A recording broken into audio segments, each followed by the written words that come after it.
Hello, in this video I'd like to talk about the administrator role in virtual roll call. So first of all, I will log in as an administrator.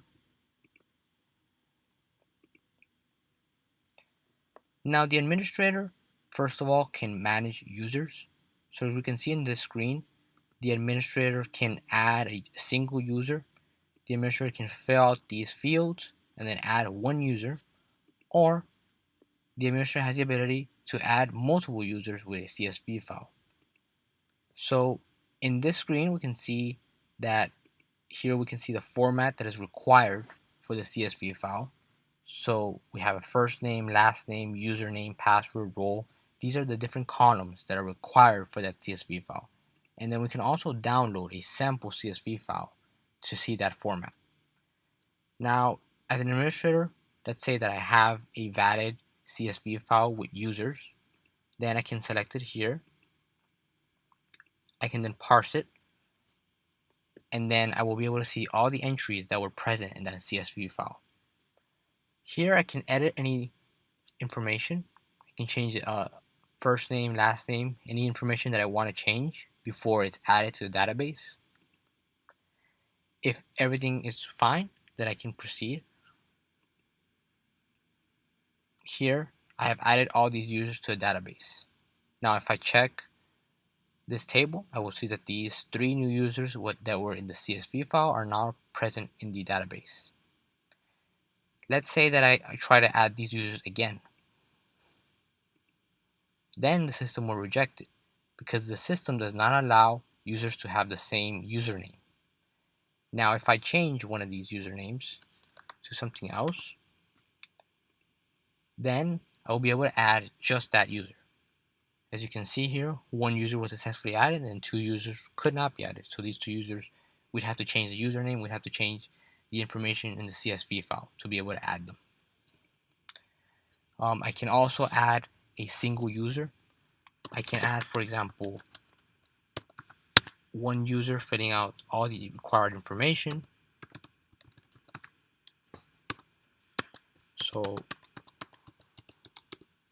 this obviously is more time consuming, so the CSV file is usually a better option for multiple when the administrator has to add multiple people. So here I'd see the new user that I added. In this screen we can edit all these users. We can edit the name, last name, the username, and very importantly the role. We can also delete a user. So for example, if I want to delete one of these users, then it disappears from this table. Now the administrator can also manage document categories. So the administrator can add a new category, or he can edit an existing category or delete. So for example, let's try a test category. We can try to add this new category and it will show up in this list. If we actually navigate to the officer view, then the officers would now see this new category.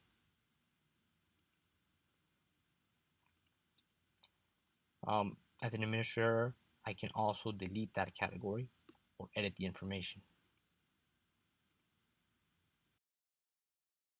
Now the administrator can also manage different site settings.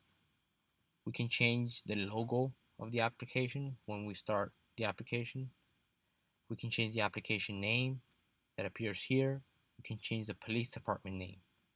So this would be used in case we're moving this application to another police department. In our case, this application was created for the Pinecrest Police Department, but in the future it's possible that it could be used by another police department. So these settings will allow it to be customized for another department. And finally, the admin can also delete archive documents. So as an admin, I can select particular dates, and then all these documents will be deleted. Now, in addition to all these specific admin functions, as an admin, I have access to all the other functions for the other roles. So I can also act as a supervisor.